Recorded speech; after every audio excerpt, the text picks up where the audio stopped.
And we apologize for that. We still had a technical difficulty. We blame it on Darren Basmajan for that issue. Obviously. Darren was around, trying to ruin our good flow here. Welcome back here. Rashdi Benaltikater with a spin-a-rama touchdown to now make it 33-25 for DK. And we were talking about the pass rush. We'll get to it very shortly here. But D-Boys now have to come back with a response and get this score to be a lot closer than what it is right now, Daniele. Yeah, I mean, they have to score quick now. If they got that extra point, I'm not sure because we lost feed and we weren't really clear on what was happening. If they're down by 9 points here, they're going to need to score quick. And then now there's a bit of an issue with the score, and you sort of see D-Boys incensed. Now, Jim, you're talking about the pass rush for D-Boys. What adjustment do they have to do now for this to work? Because right now it seems very ineffective against Rashdi Benaltikater. Absolutely. They've been having an alternating pass rush throughout the season between Matt Patrone and Jamal Gittens. I think that right now Rashdi is abusing the matchup he has with Matt Patrone, both on that touchdown that he ran in and then the pump fake extra point convert here. I think that Jamal Gittens should be the one rushing. He puts a lot quicker pressure on Rashdi, and he misses far fewer tackles. Patrone is very good at forcing a QB to make errors. He definitely destroyed Pascal Murray when they played each other. But for someone like Rashdi who evades like a slippery fish, Jamal Gittens is definitely your rusher of choice. And we talk about how up the middle, those three positions are super important on a team. The rush, the center, the quarterback, and then the rusher as well. We'll see what the score is now. They have readjusted the score again. That's why Jonathan Louis is the second best scorekeeper behind Daniele and GM. But that makes him third if you say it like that. That is true. It is now 33-25, so the scoreline is appropriate, 33-25. Yeah, that little huddle up was for that extra point that was so mysteriously counted/not counted. We'll only find out with the tape. Lanny with the catch, 4-yard gain. Rashdi Benaltikater with the tackle. A second down coming up here. And if I'll ask you this, Daniele, D-Boys offense, do they have to be more urgent now, or do they go at their flow? Well, they're still only one possession down. Obviously, by 8, they would have to be, converting on 2 points here if they get a touchdown. But honestly, still hit them short. Marco cannot force the ball downfield. Masiocho, pressure, caught by Leo Lanny, makes one move, spin, and he'll get enough for the first down, and that is moving the sticks for the D-Boys offense. Yeah, a quick, 5-7 yard hook to Leo, something that they need to continuously do on offense like we've been saying all game. GM, what was that defense there? Ronaldo Jordan just a step behind. It looked like it might have been of 2-3 because Paula Pierre was playing up on that. He was just a step behind, still managed to make that tackle, though. Leo Lanny's first catch of the game worth 7 yards. Masiocho going to get in through the fingertips, out of bounds, incomplete. Another pass that just doesn't look right out of Marco's arm. He's clearly frustrated with himself. Something he needs to just really cool down, focus on what you're doing and what you're not doing well, and just get that ball out quicker and better. Credit to Jamal Gittens, though, who made the best possible effort on that one, full extension, full jump height. Masiocho over the middle, Como wide open. He makes a spin move just shy of the first down. We'll see what the call is. It'll be third down coming up. Third down and very short. Again, just a little quick hook to the center, sure-handed Como. A ball that looked better out of Marco's arm. First catch of the second half for Anthony Como, his 6th of the game, as it is now third and literally an Anthony Como muscle from a first down. I can see that little pitch play happening right now. Masiocho rolling to his left. Wait, Como through the hands. No, makes one move. Tackled by Leo Lanny and a huge turnover for DK. You definitely do not want to be Anthony Como at this moment, and DK just taking full advantage. You know what, though, GM? Obviously, you have a great point. You don't want to be Anthony Como right now, but that ball was a bit behind him. It was still a very tough catch, but like John Madden says, I know Mokan knows this quote, if you can have your hands on the ball, you have to come down with that catch. Without question, and now that's 2 turnovers off the hands of Anthony Como, or body part of Anthony Como, and it's resulted in 1 touchdown, and could now very well be another 6 points here for DK as they have the ball deep in their territory. Benaltikater from his goal line, looking left, pumps, waits, buys time, avoids, and away he goes. Spin move, and he'll get just past the rush marker, and that could definitely be a backbreaker in that scenario. more of the same from Rushdie Ben Abdelkader, definitely buying time, avoiding the rush, who's unable to get anywhere close to him at this moment. Second down now coming up for DK, as they are now moving the ball up by 8 points. And if they score this touchdown, they could be up by 2 touchdowns, 14 points to be exact here. I don't like the body. There it is. Language. We have Jamal Gittens finally coming up to rush here. Gittens rushing in. Abdelkader going deep. Pilon, the intended receiver. Great job by Marco Massio to tip that ball away to force a third down. What a difference that difference in rush made. If he would have had that extra second, it's debatable that maybe Serge Pilon would have come down with the ball if he had more time to put it in front of him, whereas Marco Massio was able to make a play on that. That's his 4th incompletion, Daniele. I know, that's pretty efficient, man. That's unreal. But if you're D-Boys defense, what do you have to do? You know what? GM hit the nail right on the head. Changing of the rusher already. One play, 1 incompletion. We didn't see that very often in the first half, so let's see if this trend continues. Handoff. Pilon facing the pressure. Gittens with a huge play. Unbelievable defense. GM, I'm sorry to cut you off here, but fantastic switch. He hands the ball off to Pilon. The rush switches, and they just played a perfect defense there. I know I'm recapping the offense here, but can I just say called it? I mentioned in the article the name of the game for D-Boys is adjustment. This is a huge adjustment there.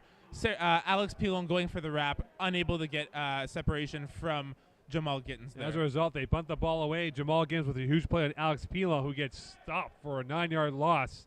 And now D-Boys get the ball back, down by 8 points. It's getting very close. Same situation as about 4 minutes ago. That was the biggest change of the game. They didn't do it at halftime. They had to do it after another pick from Marco. Great adjustment. Jamal, I think, will take the reign as the rusher for the rest of the game. DK 0 for 2 on third down opportunities. Mastriotra now back on offense. Waits, hesitates. Theo J.O. wide open. Backs himself out. And Rushdie Ben Abdelkader with the tackle. First down and more. Yeah, deep hook. One play that Marco loves to Theo, that 15-yard hook. Seemed to be open there. I thought he was going to hit the ball downfield, but he made the wise decision to go a bit shorter.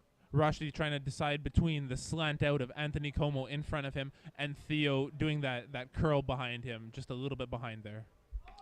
OJ's 4th catch of the day. Ben Abdelkader's 6th tackle of the evening. Mastriotra looking left, waits, rolls out, wide open is Gittens. Away he goes, makes 1 cut, makes 2 cuts, and he's tackled for a 7-yard gain by Vince Nardone. Seemed like Jamal was his last option. Hit him just in time before he got sacked. And, Jamal usually needing space to make moves and to score touchdowns. There he didn't have much, closed in by 3 DK defenders. Very, very close there, absolutely. Ryan Aridi thinking he might have had the sack there. However, in this league, benefit of doubt usually does go to the quarterback. 4th catch, 33 yards for Jamal Gittens, who had a big play on defense to force a punt by DK. And now D-Boys literally knocking at the door to potentially cut this lead. Shovel pass, Lanny. Tackled by Ben Abdelkader for a 2-yard gain. That'll be enough for a first down. Yeah, just a quick pass, get a fresh set of downs. Good, smart decision from Marco, and a nice catch for the first down by Antonio. I mean, you saw there Ryan Aridi going in for the rush. The second he saw that the ball left the hands of Marco Mastriotra, he attempted to jump the route of Lanny to no avail. 7th catch of the evening for Antonio Lanny. Already he has 2 touchdown grabs in this game, and he has kept this team and this offense revving so far in this game. Mastriotra now looking, pumps, waits, rolling out, avoids Aridi. Wow. Mastriotra right opens Como, touchdown. Back to Como. Get him some more confidence. Seems like he's done that the past 2 times. Throws a pick off Como's hands. The next drive comes back and hits him for a touchdown to regain some of the confidence he probably had lost. Ryan Aridi visibly upset with himself there. The defense was able to hold there for only so long, and Mastriotra was able to get by Ryan Aridi in an odd play there for Aridi himself. They're only going for 1 now. Trips right now for D-Boys. First time they've altered the formation with 3 guys on one side. So they are looking to cut this to a 1-point deficit. Mastriotra waits. Middle, wide open. Theogea picked up by Paul Lapierre. Lapierre spins out of the end zone. Spins again, tackled by Jamal Gittens. So they don't convert. So it'll be a 2-point lead for DK as they get the ball back. Yeah, I didn't like that play call from Marco. Threw it into traffic. He had 2 guys in the same spot. something that you don't really want to do as a quarterback and throw it to that spot. So far this evening, D-Boys 1 for 5 on extra point attempts right now, so they definitely could be up by potentially 2 points, but they're down by 2 had they converted on all 5 converts. So far 1 for 5. D-Boys call another timeout. I like to point out to you naysayers that I really did say that the 2-point would come back to bite them there, that they should have gone for that earlier on. And especially since this game is in a 2-point territory right here, it's something definitely that was food for thought. Well, D-Boys have no more timeouts here, and they're going to have to really play the clock to their advantage, so they're going to have to come up with some sort of stop here, Daniele. Yeah, right now they're behind without the ball, no timeouts left. It's going to be a real testament if they can pull this one off, man. DK are well known as well for maximizing every opportunity they can get. They will finagle every rule, and for sure you can bet on it that they're going to make sure. Well done, Jim. I love it. And you can bet right now that they're going to draw out this clock as long as possible. They're going to wait for that 5-second mark every time. That's a good strategy. I mean, you got to do it. +2 with the ball, you got to do that. All right, this is the big drive now for D-Boys and DK. Quick pass to Pilon. Pilon goes upfield, spin move. Another spin move. Tackled by Marco Masiocha. Serge Pilon's first catch of the game in the second half. As a defender, when Serge Pilon cuts underneath the rusher and has enough speed to get there safely, there's not much you can do to stop that. I mean, unless you have a defender leaving someone else open, that catch is going to be there. Yeah, absolutely. It seemed like Marco and Jamal just got tangled up a bit, giving Serge just that room that he needs to make a catch and make a play. Pilon's had 13 catches the last time they met each other. This evening, they only have, you ready for this, guys? 2 catches, 1 for a touchdown. Well, you know what? Covering 2 of them doesn't cover Vince Nardone because he's having the sack by Jamal Giddens, and again, the adjustment has been made, and Jamal Giddens, the kitten, with a huge sack for D-Boys. The kitten with mittens. Yeah, again, that's a big difference. Petroni's on the sideline. I'm sure he's happy that Jamal's making those plays. You need to do a couple more of those. Without question, and that is going to put them in a second and long situation here. And we talked about momentum. And right now, if this is a boxing match, DK is leading on points, but all they need, D-Boys, is a knockout, and they can very well get it on this series if they can first a turnover on downs or maybe an interception along the way. Forget a knockout. A swift jab or uppercut here would definitely sway the tides. Benalticator looking right, pumps, waits, going over the middle, wide open, Vince Nardone, touchdown. Oh, wow. Nardone going over top of Marco Masiocha, who was playing more on Serge Pilon, did not even see Nardone in the vicinity. Yeah, they were playing man-to-man there. It seems like Nardone just escaped Antonio Lani's coverage. I think that ball was actually intended for Serge Pilon, but it went over his head and into Vince Nardone's arms. Again, huge conversion here. Hat trick of a touchdown. Now here's the big play now, guys. They're up by 8, so if D-Boys can hold serve and keep it an 8-point lead, they're only going to be down by a score as opposed to be down by 2 scores late in the second half. This is the game right here. This convert is for everything, it would look like.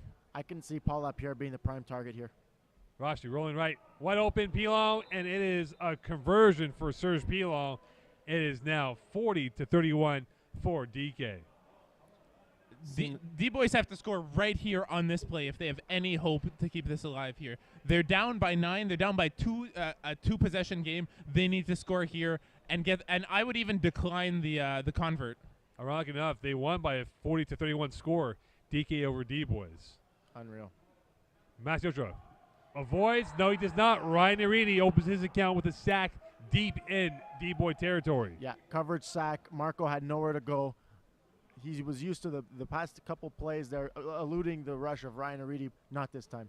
If there's one play as a rusher you want to make, especially when a team is down by 2 and need to send it downfield, cutting down increasing the amount of field they have to work with now. Ryan Arini, huge play. Masiocha working from the back of the end zone now. Sideline pass to Lanny.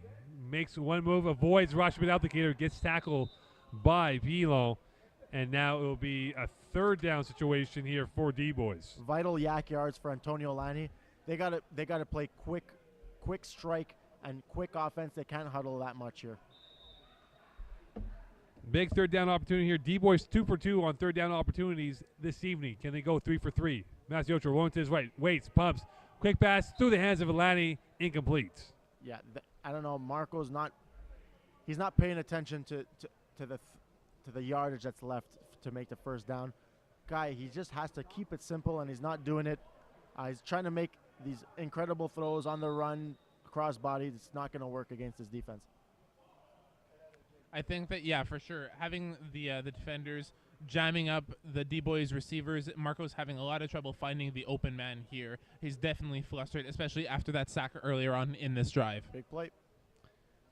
Fourth down, going deep to Theo J. Pilo there, tipped away by Pilo, and it'll be a turnover on downs. Yeah. And you can see the dejection. D-Boys knowing this game is slipping away second by second.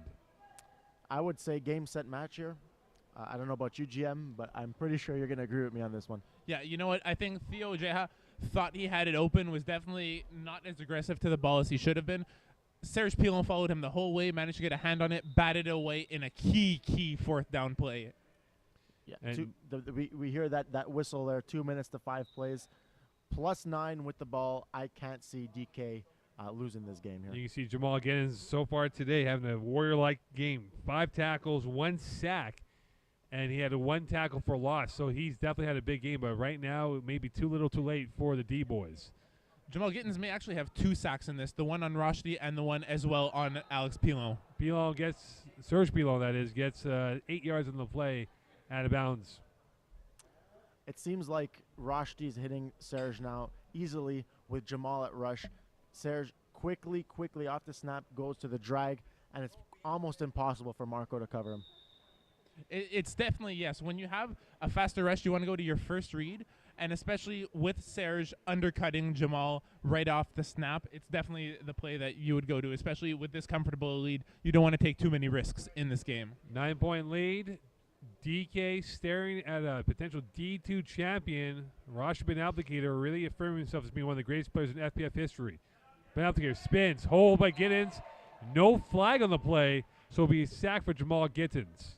You know what? Honestly, Rashi not throwing that ball, that's definitely something you want to do. You're drawing out the clock. Even if you don't throw the ball, you take that sack. You're still ahead by 9. You keep the ball out of the D-Boys' hands. You know what? Honestly, with such little time left, I don't think it even matters if they score here, just as long as they keep the ball on this drive. Exactly. Keeping the ball in their hands for as long as possible.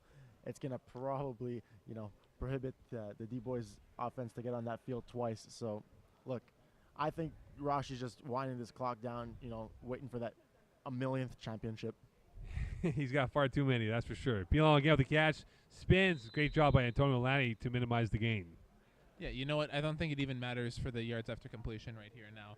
The clock is winding down. I think it's a safe bet to call DK the champions here for D2, DK are now 2-0 against D-Boys in the playoffs. FPF projecting a DK victory, if we're going to use that right now, like a political term. But we'll talk about it in the postgame show what went wrong for D-Boys, but there's so many opportunities that they missed out on that they couldn't capitalize. You can just look at their body language right now. They know they quote-unquote blew it. They didn't make the necessary adjustments in game. Ben Applicator, spin, move, touchdown. Once again, the patented Roshdi spin. Marco Maciosha very, very frustrated here. You know what? Honestly, just the fact that he got it's just Roshdi knowing where the touchdown end zone was. It's not where the defender is standing. It's where the receiver, or in this case, the quarterback's hips are when they cross the line. At the end of the day, I think the D-Boys here on defense this drive are playing not to their potential. They're dejected. Their body language shows it. They're arguing within themselves, knowing that the game is over. It's a sad time for the D-Boys right now. Yeah, you can see the body expression of the D-Boys knowing that this game is out of reach for them. Ben Applicator, easy convert for Paul Lapierre for 1. And this will definitely seal the deal, and a little fisticuffs going on right definitely, now. Talk between the Pilons and Marco Maciosha and Theo. And they're going to call it now. Theo did it twice this game. He raised his elbows a couple too many times towards the Pilons, and game, set, match. Game, set, match indeed. So quite the subdued way to end off the Div 2 final here as the D-Boys lose. Congratulations to DK as they win a second consecutive FPF title. Rosh Ben Applicator showing why he's one of the premier players in this league's history. and you can still see the talking going back and forth with Theo Jaya and DK. I'll get your thoughts right now. I'll start with you, GM. Your thoughts on how this game unfolded and what went right. What went right for DK absolutely is just taking advantage. Every time they saw a matchup that they liked, they took it, they kept it, and they didn't take their foot off the pedal once they saw that this was the case. Yeah, absolutely. You hit it right on the head there. Look, Rushdie came in through the first pick of the game, did not seem to phase him, came back, was super efficient for the rest of the game, and capitalized on the weakness of the D-Boys defense tonight, which was unfortunately my friend Matt Petroni, the rusher. He will be the first to admit that it got away from him. Rushdie took it, like you said, took advantage of the weakness, and just does what he always does every season, in and out, every championship game. Seems like he can't lose them. And for D-Boys, what hurt their opportunity? Was it the pass rush? You mentioned that right now with Petroni. Is that what hurt them, or was the fact they couldn't cash in on the early mistake by DK in the first half? I think that punt in the first half was a decision that Marco would like to have back. But look, their offense was not efficient today, and like you mentioned pregame, they were on a big time streak, scoring points, game in and game out, high points, and today it seems like they just couldn't click. GM, final thoughts? Yeah, my final thoughts here, I guess you can attribute this to two phrases in the D-Boys' favor. One is failure to adjust, definitely something there, and then too little too late. The switch for Jamal Gittins to rusher was huge, but it was done way too late in the second half. They should have done it earlier on when Rushdie was abusing them earlier on in that game. Daniele? Yeah, I mean, GM, you're on point, man. You know what you're talking about, and you've said everything right here. Let's see if it could transfer to the next game as we set up for another big game in the Division 1. And quickly here, guys, looking at DK and for D-Boys, start with you, Daniele. D-Boys, what do they do next year for the winter season? Do they move up to Div 1? Yes, I know their intention and the plan is to move to Division 1. They definitely have the talent. They definitely have the capability to play with the big boys. DK, look, Rushdie plays with the finest. He plays with DK. I don't know how it's going to work with this whole, with them playing in Division 1. I don't think Rushdie's going to want to stray away from the Montreal's finest. Jim? Yeah, the thoughts? finest are a dynasty, but at the same time, diluting Montreal's finest and putting a team like DK in Division 1 would do wonders. I mean, it would do wonders to the competitiveness of this league, and it would add a new dynamic because DK are a very different team from any other team in Division 1, and it would be very interesting to see how they would fare up. All right, stay tuned. We'll have the pregame thoughts for the Div 1 final between Montreal's finest and Rainmakers here on the Road Show. Jim Colorathis, Danielle Gentili, Mocon. We will be back very shortly here and get you geared up for the big battle, the best of the best, Div 1 battle, Montreal's finest against Rainmakers. Stay tuned.